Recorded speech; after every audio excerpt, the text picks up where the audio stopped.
As you know,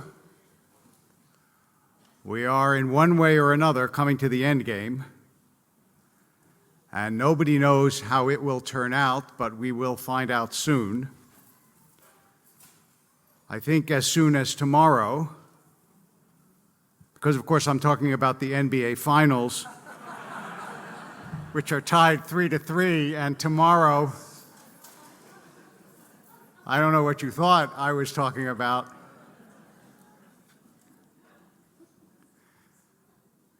In today's Torah portion, actually, we have this wonderful word that I wonder if it influenced the English, where the spies are told latur ba'aretz, to travel in the land. And for those of you who listened, as we recited the Shema, you know that that same word is in there. That same word, latur, lo taturu, acharei levavchem. It's the same root. Don't follow after your heart or your eyes. Lo taturu acharei levavchem v'acharei einechem asher atem zonim achareihem. Because you go astray. But that word, zonim, is the same word that we find in the Haftarah, where Rachav, the zonah, zoni means go astray, zonah means something that we shouldn't say in front of children that women apparently once did in ancient times with men who paid for it. But here they translate as innkeeper. But there's clearly a tie between those two things, between the wording of the Shema and the story of the spies. And so the reason I say that it could have influenced English is because what does latur and taturu sound like when it's talking about following or traveling? It sounds like tourist.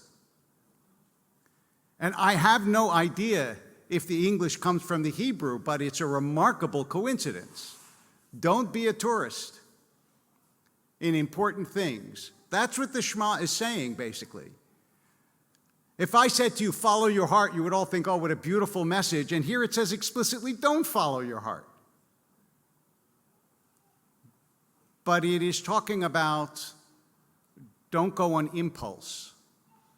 Don't react to things if you don't know about them or understand them.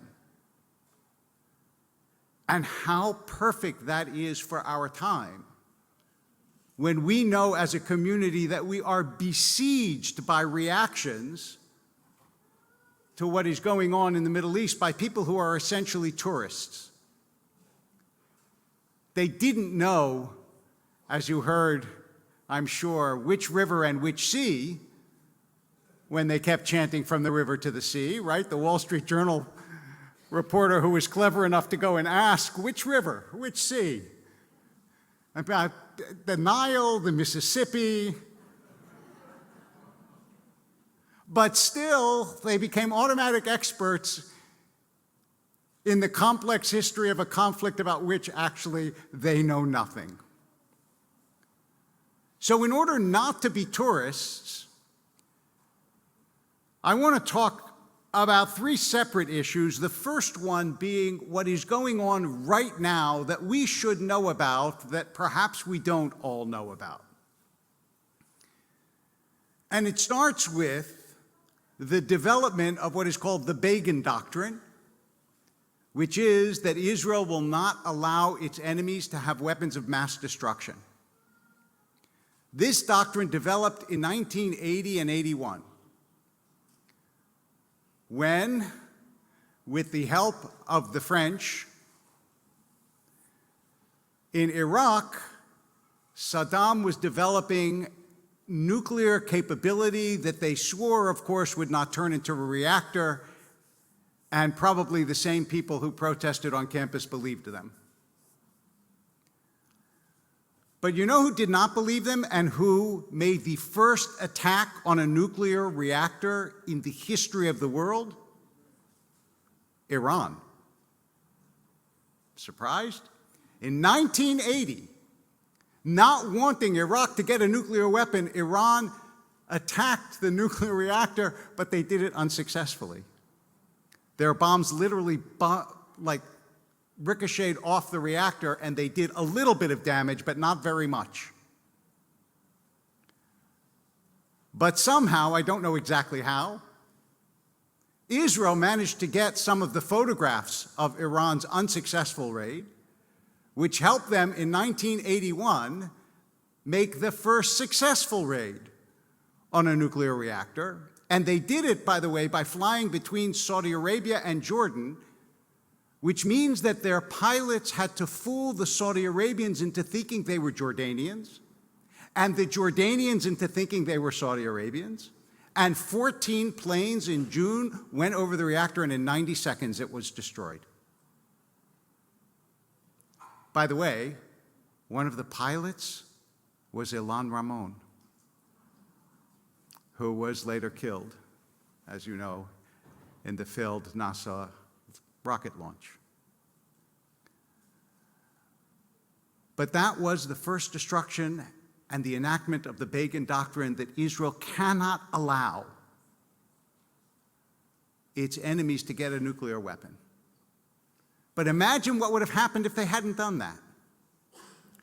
Because not only did the world condemn them, by the way, the world didn't condemn Iran. Go figure, I don't get it.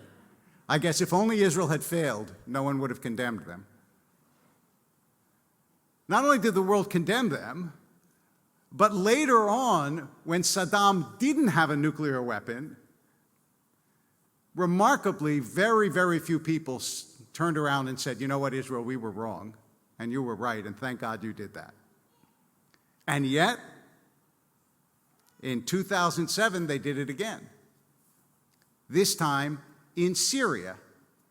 And again, Israel went to the United States. This time the president was George W. Bush, and said, would you take out the Syrian reactor? And he said, look, I'm a little busy in Iraq at the moment. We won't do it. And Israel, enacting again the Begin Doctrine, took out the Syrian reactor. Imagine if Assad had had a nuclear weapon. And I almost want to say, listen, world, whatever problems you have with Israel, do you know what the world would be if Israel hadn't taken out the Iraqi nuclear reactor and the Syrian nuclear reactor? And you know the third part of that story, that sooner or later, if it weren't for Israel, no matter what happens next, if it were not for Israel, Iran would have a nuclear reactor just like Pakistan has one and North Korea has one, because there was no Israel to take them out, and no one else will do it.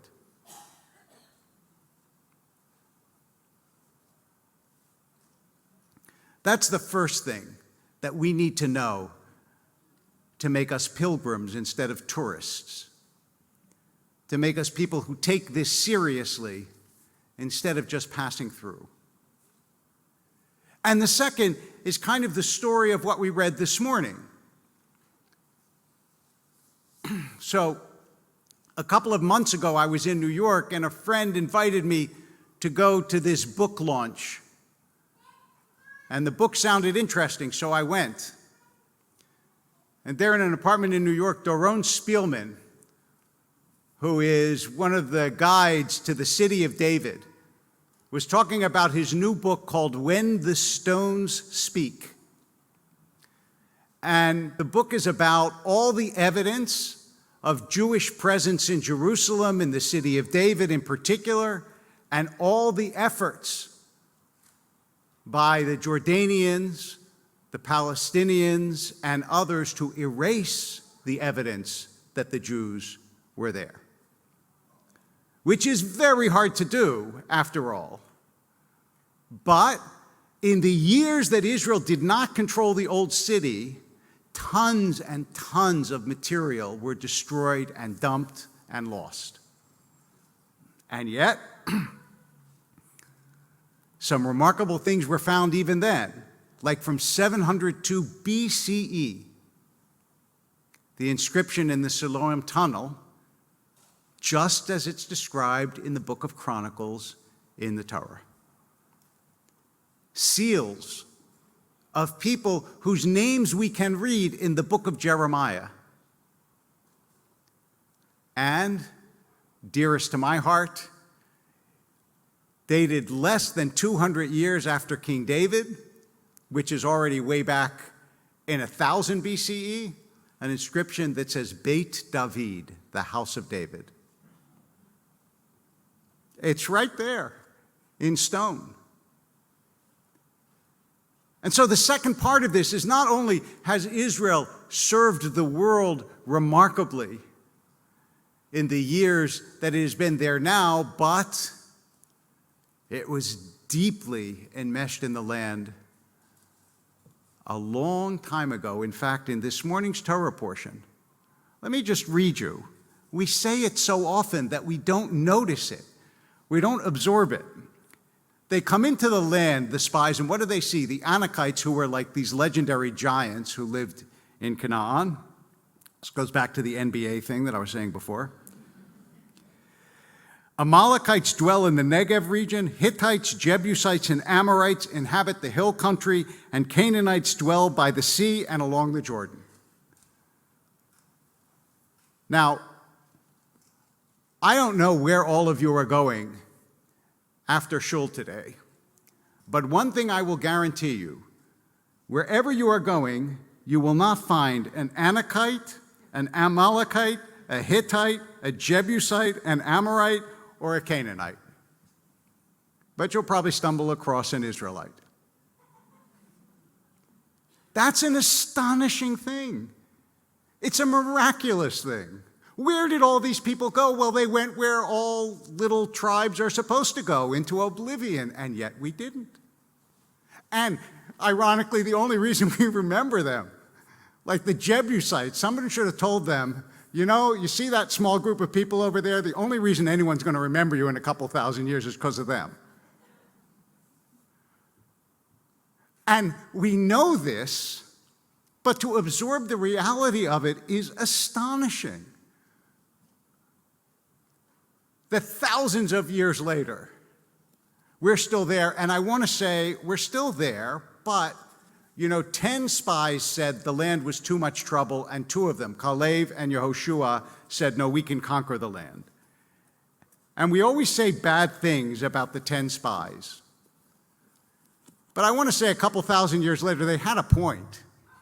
It was not going to be easy on us in these thousands of years, because I think if you had said, well, a couple thousand years later, we'll still be fighting for the land, they would have said, told you. But then the third part of this is the way that the world speaks about Israel. Because you know and I know that everybody criticizes everything. It's not like you've never criticized your parents, but they're still your parents. Or you've never criticized this country, but it's still your country.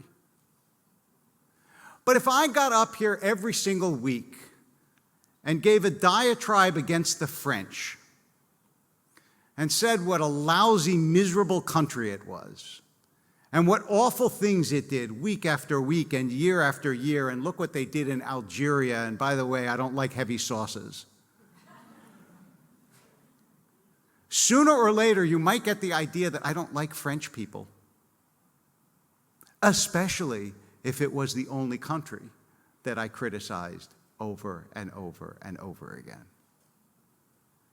And when people tell us, oh, you can't criticize Israel at all, I think no country on earth absorbs more criticism than Israel. But that ridiculous disproportion tells you that it is not only about Israel. And so when you start to examine these 3 realities of the land, the fact that it has done astonishing things that have saved the world,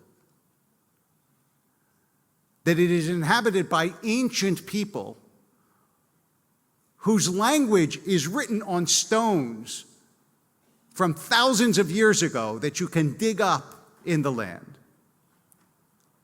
And that it absorbs the greatest battery of criticism of any country, I think, in the history of the world. And is the only country that I am aware of where people call for its elimination. I mean, Germany does not have a very good track record in the 20th century, but nobody ever said, let's get rid of Germany. So they started a couple world wars, but that's okay. No, just us.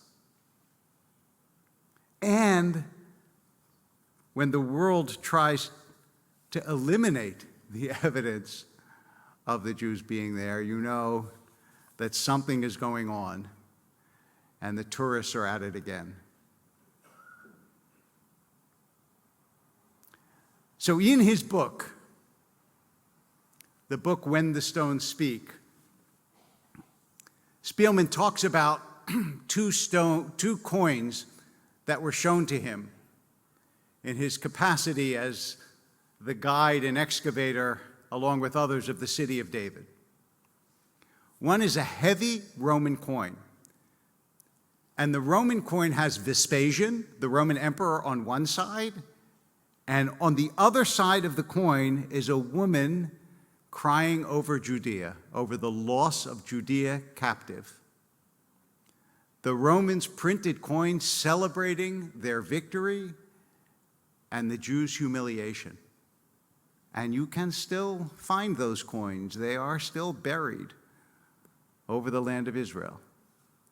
And then there was a much lighter coin, which is a Judea is freed coin, which was printed by the rebels, in other words, by us. And it was lighter because we didn't have the same materials, and both coins exist under the ground in Israel and in the museums of Israel.